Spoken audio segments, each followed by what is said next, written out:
রাজধানীর উত্তরার ১১ নম্বর সেক্টরের একটি বাড়িতে আগুনে প্রাণ গেল ২ পরিবারের ৬ জনের।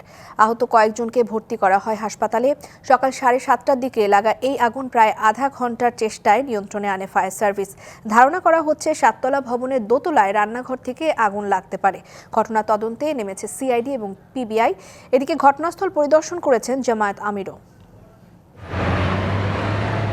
উত্তরার ১১ নম্বর সেক্টরের ১৮ নম্বরে ৭তলা ভবনের দ্বিতীয় তলায় আগুন লাগে শুক্রবার সকাল ৭:৩০টার দিকে। খবর পেয়ে ঘটনাস্থলে পৌঁছান ফায়ার সার্ভিসের কর্মীরা। দুটি ইউনিটের প্রায় আধা ঘন্টার চেষ্টায় আগুন নিয়ন্ত্রণে আনে।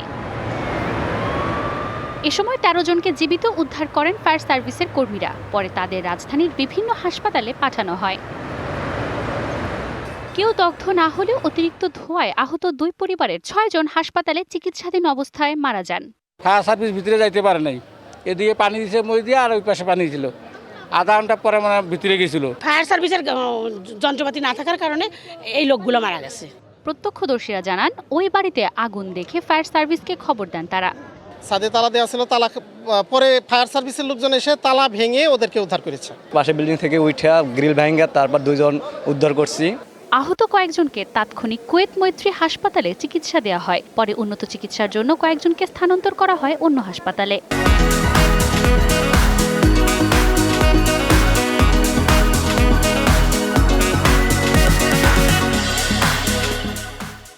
আমাদের এখানে যখন নিয়ে আসছে তখন আমরা ইতিমধ্যেই তাদেরকে মৃত অবস্থায় পাই, শরীরে কোনো বার্ন ইনজুরি ছিল না।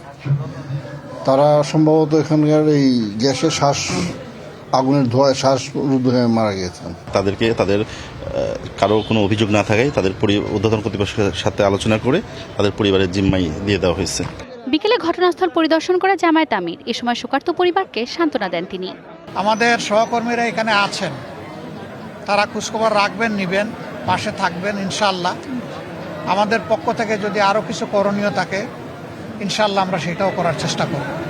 এদিকে আগুনের কারণ সম্পর্কে এখনও নিশ্চিত হওয়া যায়নি, তবে ঘটনাস্থল পরিদর্শন করছে সিআইডি ও পিআইবি।